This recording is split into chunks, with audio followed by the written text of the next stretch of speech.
After arriving in Ho Chi Minh City, I waited for a woman that was introduced to me by Nat. Nat was the woman that I met in Hoi An in a coffee shop, and she hooked me up with one of her students in Ho Chi Minh City, otherwise known as Saigon. And this woman was experienced with sourcing. She was also kind of like my translator because she was pretty good with English. You know, I told her I wanted to go to this trade show. So she said, yeah, you know, come, you know, I'll help you with that. I'll be your translator. I can help you with some sourcing. She lived outside the city a little bit, her and her husband. And she said, don't worry about the hotel room, just stay with us. And I was reluctant, but I figured I'd give it a try, not knowing them and them not knowing me. And I met with this woman. And I'll call her Peer because that's what she likes to be called in American, because I guess we have trouble pronouncing her name in America, which is spelled P-H-U-C. So I was happy with calling her Peer. You know, she did say you can spend the night, you can stay with us, but she had class that first night. She said we could go get something to eat, and then she'd drop me off at a coffee shop. So we went someplace to eat, and she kind of showed me how to roll up these spring rolls with this thick rice paper. I shouldn't put too much.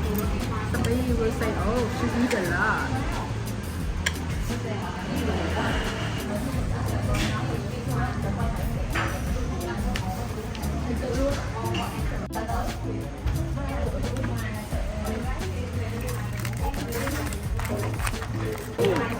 Of course, when I'm filling anything, it's harder to do.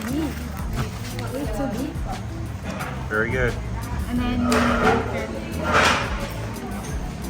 stop.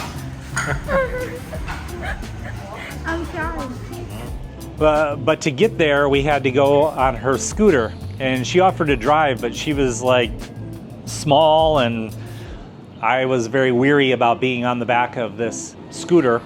So I chose to drive the scooter. And in the middle of Ho Chi Minh City, which is super busy, here I am driving through these busy streets with this woman on the back. I'm flying down these streets because, you know, you got to be aggressive.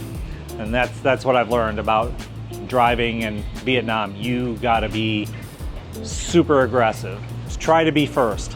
Somebody said, if you want to drive in Vietnam, you want to drive a scooter in Vietnam, you need to be like water and stay in flow. You need three things to drive a scooter in Vietnam. One, you got to have a good horn, you got to have good brakes, and you got to have good luck.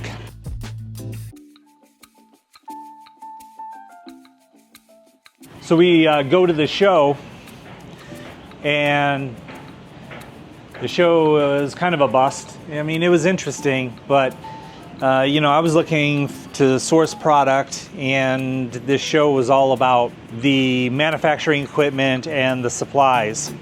They weren't about end product. So I was a bit disappointed in that.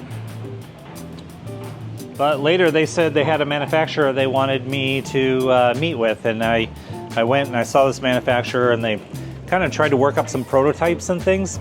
I think I might have been able to sell some of this product in the United States. Anyway, I had them put together a quotation. You know, I also don't know what my landed cost is, what the transportation would be.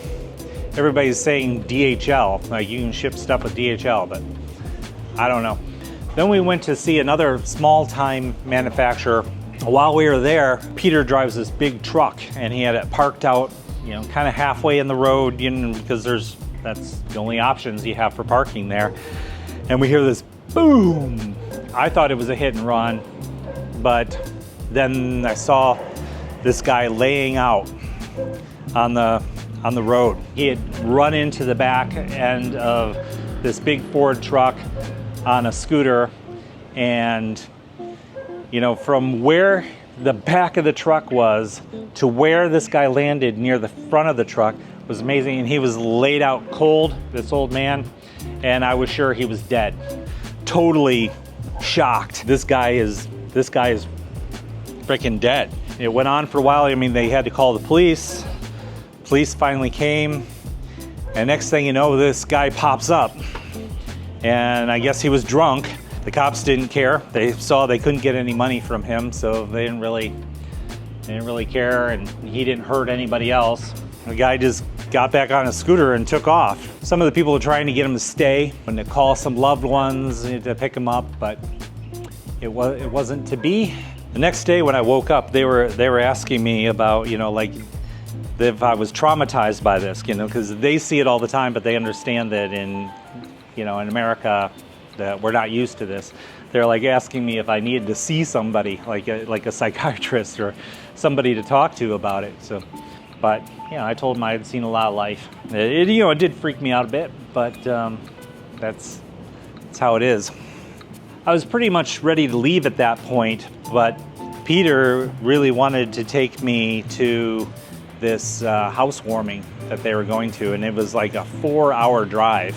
Yeah, into the jungle, and I wasn't sure at all about going. I just thought I'd probably just check into a hotel room or something, but he really wanted to show me the culture, so I was like, okay, let's do it. Here's some of the footage from the drive.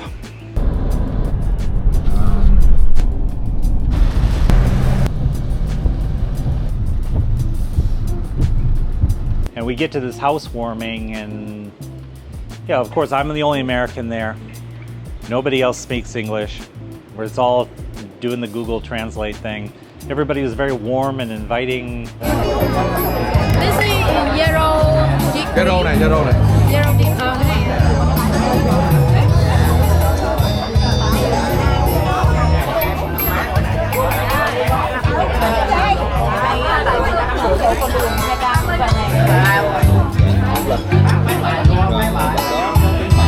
What is that? Khai vị á.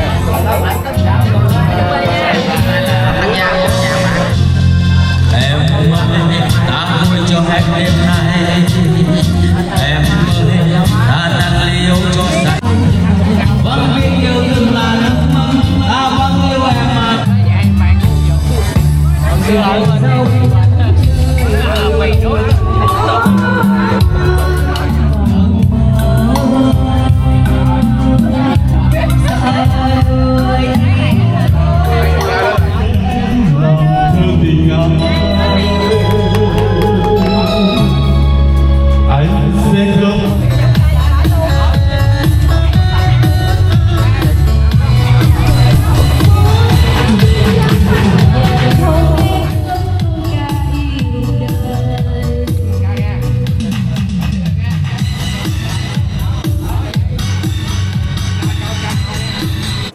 And we traveled 4 hours back. It was raining a lot of the time. Next day we woke up and everybody was very tired. It was a Sunday. We mostly rest. Monday we went to see another manufacturer, and they were a big time manufacturer.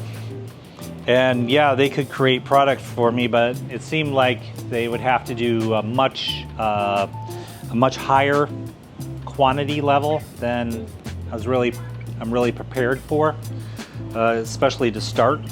They gave me this factory tour, and I couldn't, they wouldn't allow camera work, couldn't video it. One of the things they were making was for the Ukraine army, they were making the elbow pads and the knee pads for their uniforms. And I thought that was pretty interesting. And they even gave me some samples, and they said, you know, if you can take it back to America and sell these, we can give you landed pricing. That's something I'm going to look into when I get back. I mean, they make all kinds of foam inserts. They could make a lot of anything kind of out of foam. They did inserts for like motorcycle jackets, inserts for like backpacks. I think they do some North Face stuff, although they had to be kind of hush-hush about their customers. But I think North Face is probably one of them.